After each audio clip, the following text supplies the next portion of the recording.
Assalamualaikum warahmatullahi wabarakatuh teman-teman. Ketemu lagi di channel Ayu Ningsih Official. Di video kali ini kita akan membahas tentang masa kampanye di pemilu tahun 2024. Jadi pastikan terus untuk menonton video ini. Jangan lupa juga di like, comment, share, and subscribe.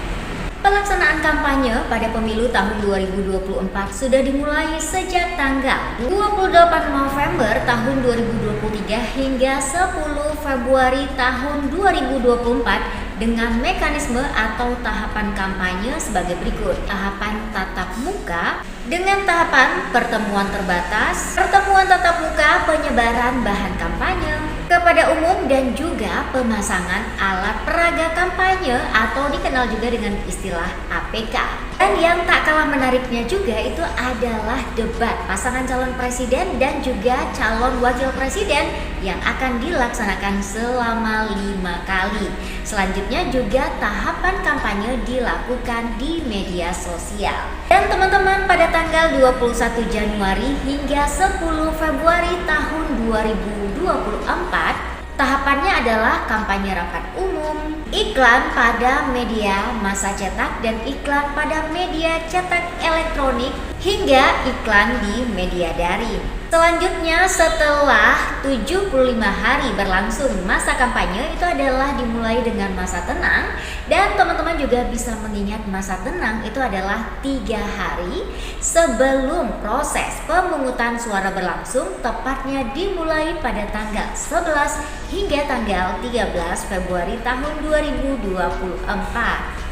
Dan teman-teman, pada pelaksanaan masa kampanye selama 75 hari tentunya ada beberapa aturan terkait kampanye yang diatur dalam PKPU nomor 15 tahun 2023. Pasal 26 ayat 1 yang menyebutkan kampanye dapat dilakukan dengan pertemuan terbatas, pertemuan tatap muka, rapat umum, dan debat pasangan calon. Kampanye juga dapat dilakukan dengan penyebaran bahan kampanye di tempat umum dengan pemasangan alat peraga kampanye di tempat umum, media sosial, media cetak, iklan di media massa elektronik, iklan di media daring. Sesuai dengan pasal 70 aturan PKPU nomor 15 tahun 2023 ada beberapa tempat yang tidak dibolehkan untuk melakukan kampanye pada pemilu tahun 2024. Di antaranya larangan untuk memasang bahan peraga kampanye di tempat ibadah, rumah sakit atau tempat pelayanan kesehatan, tempat pendidikan, tempat gedung milik pemerintah, jalan-jalan protokol, jalan bebas hambatan, sarana dan prasarana publik yang aman dan juga di sekitar pepohonan. Tapi teman-teman juga bisa melihat ya, meskipun ada beberapa aturan yang tidak dibolehkan berkampanye, tepatnya tidak dibolehkan untuk memasang beberapa alat peraga kampanye di tempat-tempat yang sudah saya sebutkan tadi.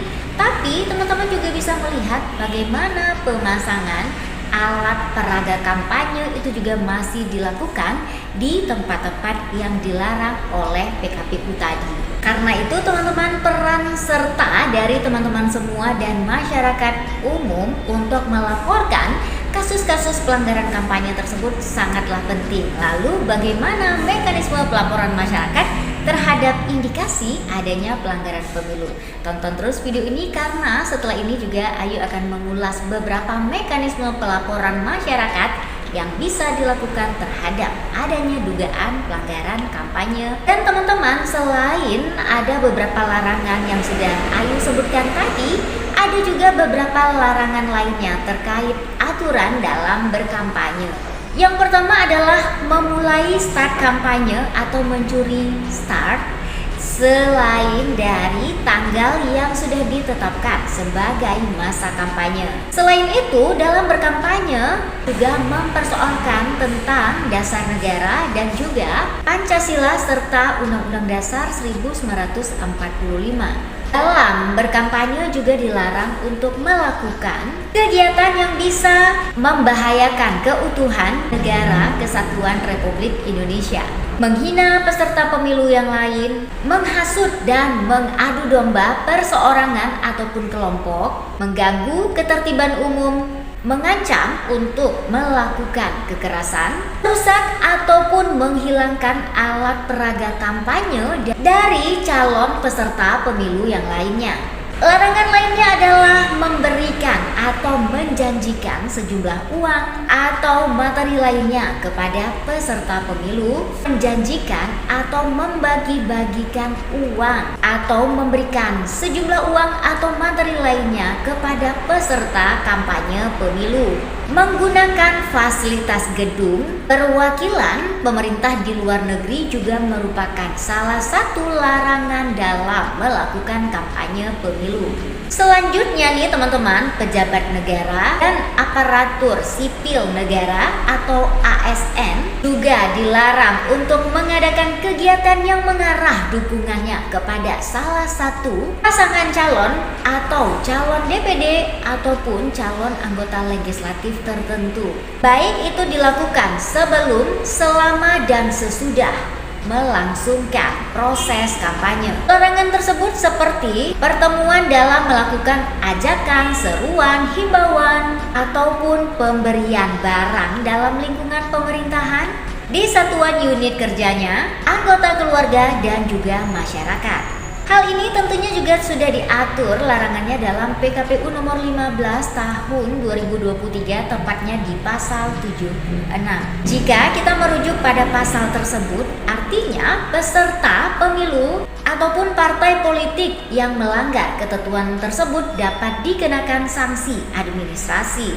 Sanksi ini dipergunakan untuk memastikan bahwa seluruh pihak-pihak yang terlibat dalam kampanye untuk dapat mematuhi aturan tersebut dan menjaga integritas pemilu untuk terciptanya pemilu yang damai dan juga demokratis. Pelanggaran tersebut itu dapat dikenai beberapa sanksi berupa yang pertama itu adalah peringatan tertulis, penurunan ataupun pembersihan bahan kampanye atau alat peraga kampanye yang bersangkutan, dan juga penghentian iklan kampanye baik itu dilakukan di media massa cetak, media massa elektronik, dan juga media daring. Karena itu teman-teman, untuk menghindari adanya pelanggaran pemilu, tentunya kita tidak bisa berharap penuh kepada Bawaslu untuk melakukan penindakan ataupun memberikan sanksi kepada peserta pemilu yang melakukan pelanggaran kampanye. Karena itu teman-teman, peran serta masyarakat sangat dibutuhkan dalam melakukan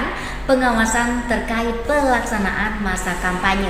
Lalu pertanyaannya, bagaimana mekanisme pengawasan yang harus dilakukan oleh masyarakat, dan bagaimana pula cara masyarakat untuk bisa melaporkan dugaan pelanggaran kampanye yang dilakukan oleh peserta pemilu ataupun juga partai politik yang terlibat dalam kampanye.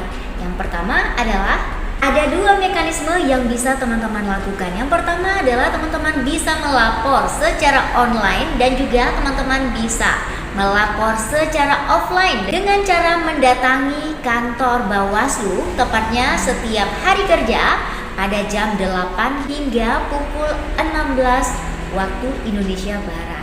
Dan pada saat mendatangi kantor Bawaslu setempat, teman-teman juga memastikan untuk membawa kartu identitas diri berupa KTP, dan teman-teman juga akan mengisi form yang telah disediakan. Dan teman-teman jangan lupa laporan tersebut itu harus sudah disampaikan 7 hari saat terjadinya dugaan pelanggaran kampanye tersebut. Nah, jadi teman-teman, pelaporan secara langsung dengan mendatangi kantor Bawaslu di berbagai tingkatan, mulai dari level Panwaslu Kelurahan Desa, Panwaslu Kecamatan, Bawaslu Kabupaten Kota, Bawaslu Provinsi, hingga Bawaslu Republik Indonesia. Selain teman-teman mendatangi kantor Bawaslu tersebut, teman-teman juga bisa melakukan pengaduan terhadap indikasi adanya dugaan pelanggaran kampanye melalui online dengan cara aplikasi Sigap Lapor atau Sistem Informasi Penanganan Pelanggaran dan Pelaporan. Oke teman-teman, itu saja pembahasan kita mengenai kampanye dan larangan-larangan di dalam kampanye dan bagaimana peran serta masyarakat untuk melaporkan dugaan adanya pelanggaran kampanye. Semoga video ini bermanfaat bagi teman-teman dan juga bisa mengedukasi teman-teman semuanya. Terima kasih yang sudah menonton video ini. Sampai jumpa di video berikutnya.